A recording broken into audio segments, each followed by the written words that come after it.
Pemirsa, debat perdana Selasa malam masih menjadi sorotan publik dan tim sukses masing-masing capres. TKN merasa Prabowo diserang oleh Anies Baswedan dalam debat.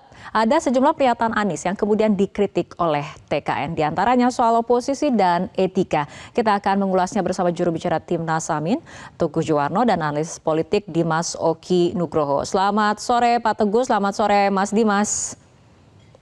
Selamat sore. Oke, saya ke Pak Teguh terlebih dahulu. Pak Teguh, bagaimana Timnas Amin menjawab kritikan yang disampaikan TKN, terutama ini mengenai pernyataan Anies soal Prabowo tidak tahan menjadi oposisi?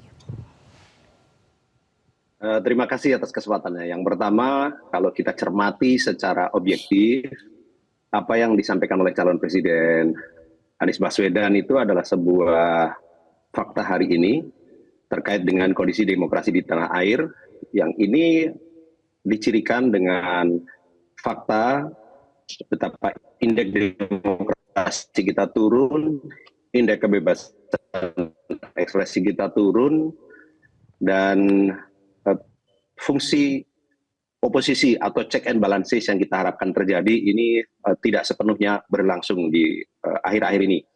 Faktanya, misalkan secara sederhana kita sampaikan bahwa parlemen yang jelas-jelas adalah dipilih oleh masyarakat untuk mewakili suara atau kedaulatan rakyat. Kita tahu sekitar 81%-an semuanya adalah mengamini keputusan-keputusan eksekutif. Padahal kita melihat ada keputusan-keputusan eksekutif yang di mata masyarakat perlu dikritisi.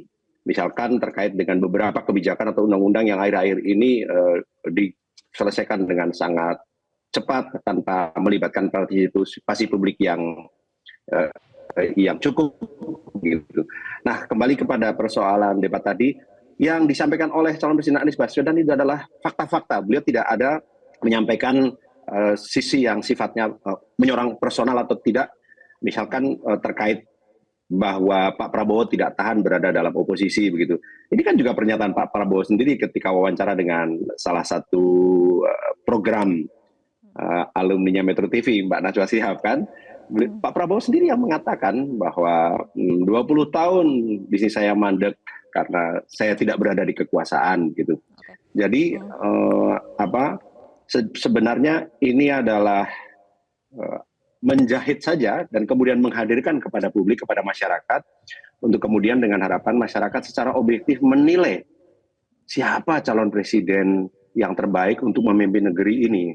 Negeri yang demikian besar, yang tentu kita harapkan bisa dipimpin dengan orang yang betul-betul terbaik. Oke, bagaimana kemudian dengan dalih mengenai ini adalah proses rekonsiliasi ataupun demi rekonsiliasi, Pak Teguh? Kita bisa perdebatkan itu karena pada akhirnya kalau benar itu persoalan rekonsiliasi, tentu kita harus menarik mundur. Kemarin Mas Anies mengajak orang tua Harun Al-Rashid sebagai salah satu korban dari kerusuhan pasca pemilu, di mana pada saat itu demo, terus kemudian aparat penegak hukum membuat penindakan yang mengakibatkan korban. Dan bukan cuma satu orang Harun Al-Rashid yang meninggal, ada kurang lebih dalam catatan kami sekitar 10 orang yang di Jakarta. Kita lihat pada saat itu aparat melakukan penindakan represif. Salah satu hal itu, apakah kemudian itu ada penyelesaian? Itu satu hal. Kemudian pada saat itu yang dijadikan argumen bergabung kepada eksekutif atau kepada kekuasaan adalah untuk menghilangkan polarisasi antara, kita sebut saja, cebong dengan kadrun. Apakah kemudian itu juga berakhir? Karena kita tahu pihak-pihak yang mengamplifikasi atau istilahnya yang membuserkan keterbelahan itu juga tetap dibiarkan. Ini berbeda sekali dengan apa yang dilakukan oleh Mas Anies ketika beliau memimpin Jakarta. Sebelum jadi, beliau kurang apa dibulinya kan, tetapi begitu beliau sudah jadi, beliau merangkul semuanya sehingga polarisasi tidak terjadi di Jakarta selama 5 tahun Anies Baswedan menjadi gubernur. Mas Dimas, pandangan Anda soal adanya perang narasi nih pasca debat berlangsung? Iya, terima kasih Mbak Rara. Saya pikir itu wajar, justru itu yang kita harapkan. Jadi para pendukung tiap-tiap capres ini, khususnya juga para pendukung capres nomor 2 ya, itu jangan buru-buru melihat bahwa secara antipati ya terhadap perdebatan yang tajam dan sangat terbuka. Saya justru menguji ya KPU dan tiap kandidat yang berhasil menghadirkan tontonan yang menurut saya dibutuhkan oleh rakyat untuk menyaksikan secara lebih tajam, lebih terbuka ya, dan kemudian itu bisa mengundang partisipasi, ketertarikan, namanya political attractiveness dari potensial voters. Gitu. Dan di situ seperti saya sampaikan ketika kita diskusi di acara yang sebelumnya, bahwa ini muncul semua tuh, bukan hanya isu tapi juga gimmick, emosi, ya, lalu kemudian bagaimana cara merespon, dan itu sangat dibutuhkan oleh rakyat. Gitu. Bagaimana ini kan pemimpin negara, pemimpin bangsa, national display. Dia harus betul-betul bisa mengendalikan emosi, dia harus tahu apa yang dia bicarakan, dia harus pelihara gestur, ya kan, dan dia harus tunjukin memang betul-betul otentisitas ide dia dan bagaimana komitmen dia, ownership dia terhadap isu yang dia gagas dan dia luncurkan. Karena seorang pemimpin yang dipegang kan adalah komitmennya dalam bernegara, dalam berbangsa.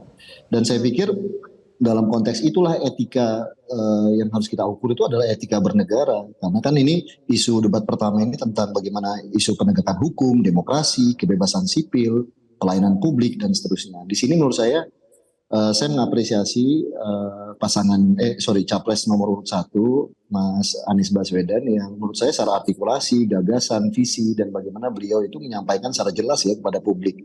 Dan menurut saya itu clear gitu dan cukup membahagiakan kita, karena hari-hari ini sesungguhnya yang dirasakan oleh publik bukan hanya persoalan demokrasi kita yang sedang sinking atau sedang menggerus, tapi juga adanya rasa keadilan masyarakat yang tersentuh, yang tergugah ya akibat dari tadi itu. Ini ada etika bernegara, lalu kemudian ada pilar-pilar bernegara, hukum dan seterusnya, itu yang kemudian diutak-atik sedemikian rupa untuk kemudian apa yang disampaikan oleh Anies Baswedan penting banget. Ini kita negara hukum bukan negara kekuasaan, bagaimana hukum itu tetap menjadi supreme, menjadi rujukan dari secara adil ya, itu diimplementasikan.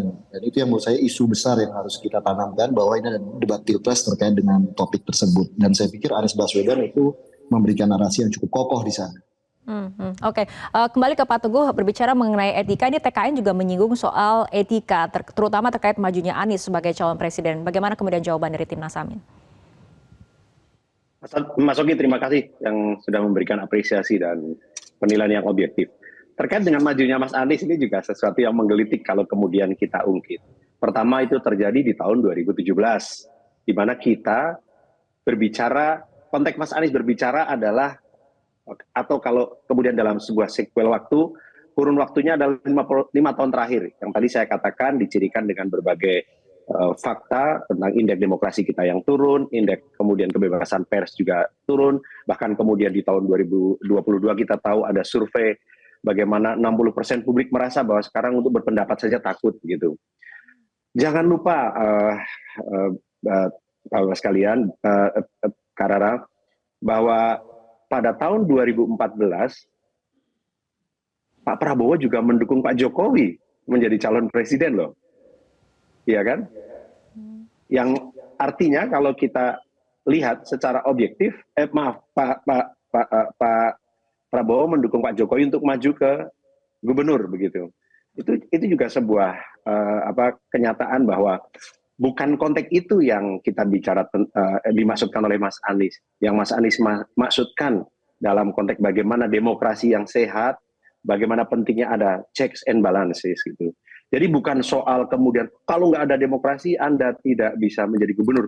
Oh tidak seperti itu. Untuk menjadi seorang gubernur ada syarat-syarat kan. Kalau istilahnya syarat minimal dukungan dari partai politik, kemudian tentu saja pada akhirnya berkontestasi dan kemudian mendapat dukungan publik begitu. Justru pernyataan tersebut mengandung sebuah konsepsi yang berbahaya ketika melihat bahwa untuk menjadi seorang katakanlah kepala daerah ataupun kepala negara itu, bahwa itu adalah sepenuhnya domain partai. Menurut saya itu pernyataan yang berbahaya. Kenapa? Karena pada akhirnya itu sama saja dengan tidak menghormati esensi demokrasi, yaitu kedaulatan rakyat. Jadi kita ingin kembalikan, atau Pak Anies Baswedan ingin mengembalikan, memberikan pendidikan politik yang tentu saja ini dalam debat kemarin lahir dari ketiga kontestan, pendidikan politik yang baik sekali kepada publik, di mana kemudian kita bisa melihat siapa yang negarawan dan siapa yang kemudian ternyata hanya sekedar seorang politisi semata. Oke, Mas Dimas tanggapannya? Ya, jadi begini, yang kita harus pahami bahwa orang maju atau tidak untuk dipilih atau memilih itu kan hak konstitusi, ya, seorang warga negara, yaitu melekat. As long as tentunya sesuai dengan lagi-lagi aturan perundang-undangan yang ada, ya kan. Dan di situ tidak ada ditekuk-tekuk hukum itu, tidak dimanipulasi, ya, hanya untuk kepentingan kekuasaan. Jadi selama dia sehat, mental, akal, jasmani, selama tidak pernah kriminal, ya, dan tidak melanggar undang-undang, maka seorang warga negara itu berhak untuk dicalonkan dan mencalonkan. Dan saya membaca sebenarnya kalau orang menyatakan menyoroti ya komitmen Anies Baswedan yang pernah menyatakan tidak akan maju, ya, itu konteksnya kan Pilpres 2019. Ketika itu justru popularitas Anies juga sangat tinggi loh. Itu ketika pasca Pilgub. Dan menurut saya yang saya baca komitmennya itu adalah ketika Pilpres 2019 dan Anies sudah memenuhi itu gitu ya. Dan pasca periode pertama lalu kemudian Partai Nasdem mengusung untuk menjadi capres, itu kan sebuah kenyataan politik juga dan itu sesuai prosedur demokrasi yang memang berlaku di negara ini. Artinya tidak ada yang salah dengan itu. Jadi bukan kaitannya isu etika bernegara itu bukan kaitannya di situ kalau menurut saya, tapi adalah etika bernegara itu dalam konteks perdebatan Pilpres pertama kemarin itu adalah bagaimana setiap warga negara itu menghormati hukum, jangan ditekuk-tekuk seperti kejadian Mahkamah Konstitusi kemarin misalnya. Itu kan dugaan publik besar ke arah sana sehingga kemudian terjadi Majelis Kehormatan MK. Nah, itu satu hal. Yang kedua menurut saya yang juga harus kita lihat adalah bagaimana rakyat tadi menarik yang kata Mas Teguh tadi bahwa yang penting ini rakyat jangan merasa takut untuk berdemokrasi. Kita harus lihat fase Jokowi pertama dengan fase Jokowi kedua lalu kemudian terjadi proses menjelang Pilpres di mana kemudian ada kecenderungan ya negara dalam hal ini rejim untuk terlibat ingin cawe-cawe dalam proses politik jelang Pilpres dan Pilpres itu yang dirasakan oleh publik. Dan itu yang menurut saya sorotan dari paslon nomor 1 Anies Baswedan ya capres yang melihat bahwa demokrasi kita sedang sinking dan itu menurut saya itu dirasakan oleh publik yang merasakan. Baik. Satu lagi Mbak terakhir, menurut saya yang terpenting adalah tadi saya mau menanggapi soal rekonsiliasi apapun itu. Yang penting sebenarnya begini, demokrasi juga merosot. Kita ingat dulu Orde Baru juga munculnya dengan kata-kata demokrasi loh. Demokrasi Orde Baru, demokrasi Pancasila, tapi akhirnya yang muncul adalah otoritarianisme baru yang beralasan apapun itu rekonsiliasi lah atas nama pertumbuhan ekonomi lah. Yang kita harus jaga bagaimana rakyat jangan takut untuk terlibat, untuk paling tidak dia mengkritisi dan bagaimana komitmen negara untuk menyelesaikan proses-proses hukum yang dianggap itu menzalimi masyarakat. Itu concern dari menurut saya capres nomor 1 kemarin. Sehingga beliau mengangkat beberapa isu krusial di masyarakat. Oke, baik Mas Dimas dan juga Pak Teguh, kita harus tahan dulu perbincangan karena kita harus mengikuti jeda berikut, tapi kita akan lanjutkan di segmen berikutnya. Pemirsa, Anies Baswedan menyinggung fenomena ordal alias orang dalam yang semakin menjadi-jadi. Pernyataan itu ia lontarkan terkait pernyataan Prabowo Subianto yang merasa tidak ada masalah dengan putusan MK dalam hal batas usia capres-cawapres. Fenomena ordal ini menyebalkan. Di seluruh Indonesia kita menghadapi fenomena ordal. Mau ikut kesebelasan ada ordalnya, mau masuk jadi guru ordal, mau daftar sekolah ada ordal, mau dapat tiket untuk konser ada ordal di mana-mana yang membuat meritokratik nggak berjalan, yang membuat etika luntur. Dan ketika fenomena ordal itu bukan hanya di masyarakat, tapi di proses yang paling puncak terjadi ordal, maka rakyat kebanyakan, dan ini saya rasakan beberapa waktu yang lalu beberapa orang guru berjumpa dengan saya dan mereka mengatakan, Pak, di tempat kami pengangkatan guru-guru itu mendasarkan ordal. Kalau tidak ada ordal, nggak bisa jadi guru, nggak bisa diangkat. Lalu apa jawabannya? Atasan saya bilang, wong yang di Jakarta aja pakai ordal, kenapa kita di bawah tidak boleh pakai ordal? Negeri ini rusak apabila tatanan Waktunya itu hilang. Habis. Ya. Sekarang kami berikan kesempatan kepada calon presiden nomor urut 2 untuk menanggapi tanggapan dari calon presiden nomor urut 1. Waktunya 1 menit dari sekarang. Mas Anies, Dalam demokrasi, kekuasaan tertinggi ada di rakyat. Hakim yang tertinggi adalah rakyat. Tanggal 14 Februari, rakyat yang akan mengambil keputusan. Kalau kami tidak benar, salah, berkhianat, rakyat yang akan menghukum kami.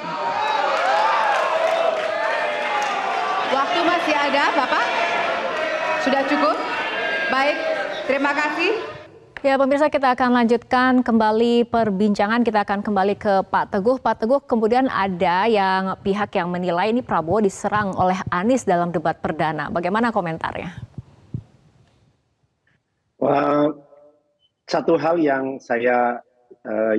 kita semua melihat bagaimana debat kemarin itu sangat menarik sekali adalah bagaimana Pak Anies bisa menjaga emosi beliau dengan tetap jernih, bahkan dengan tetap menjaga respek kepada Pak Prabowo.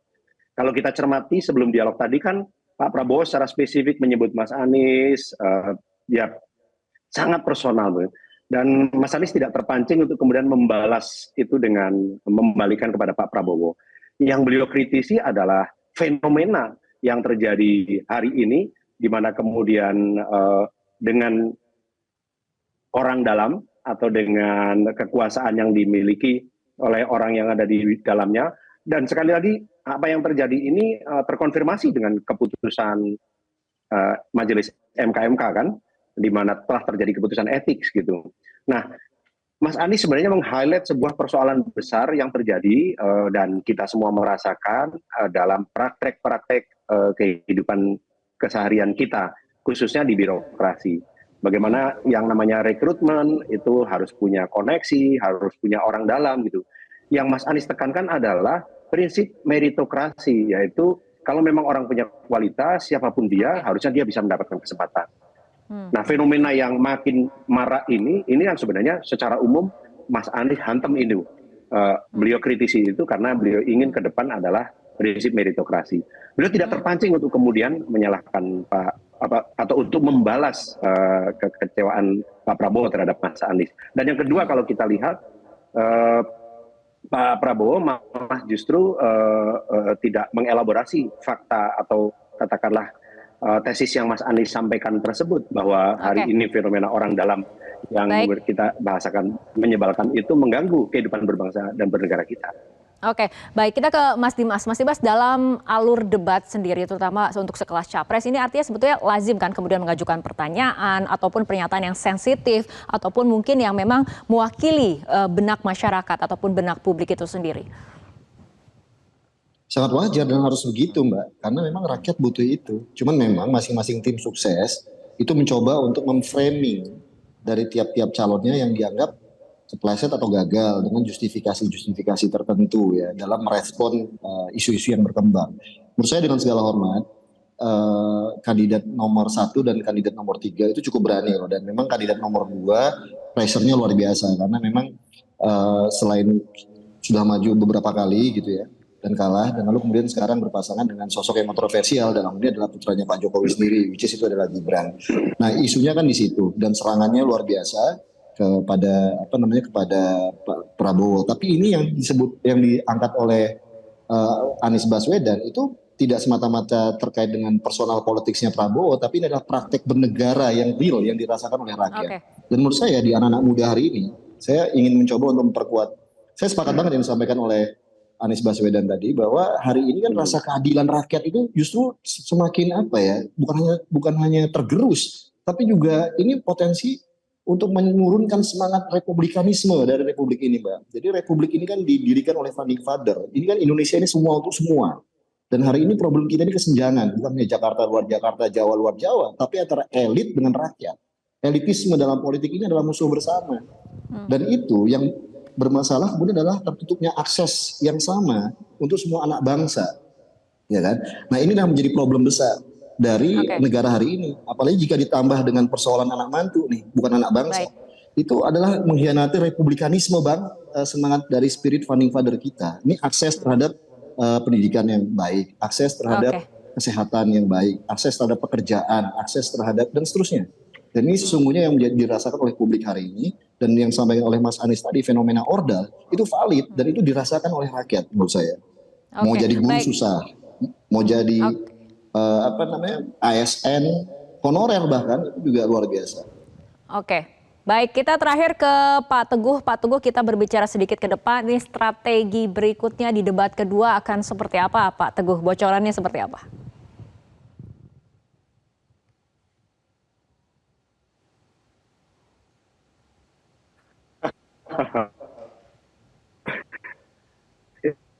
Terima kasih. Terkait strategi tentu calon wakil yang berikutnya kan untuk tetap tampil alami apa adanya, menjadi diri mereka sendiri, fakta menghadirkan suasana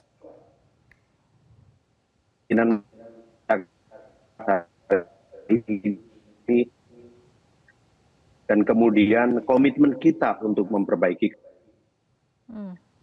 Oke, baik, kita tunggu saja. parameter apakah demokrasi kita berjalan dengan Mas Anies dan Gus Muhaimin menjamin bahwa nggak akan ada satupun anak bangsa yang Oke, nampaknya ada sedikit gangguan komunikasi dengan Pak Teguh Juwarno, tapi kita tadi sudah mendapatkan poinnya. Kita tunggu saja kemudian bagaimana penampilan dari para capres berikutnya di debat yang kedua. Terima kasih Pak Teguh Juwarno dan juga Mas Dimas telah berbincang bersama kami di Metro hari ini. Jelajahi cara baru mendapatkan informasi. Download Metro TV Extend sekarang.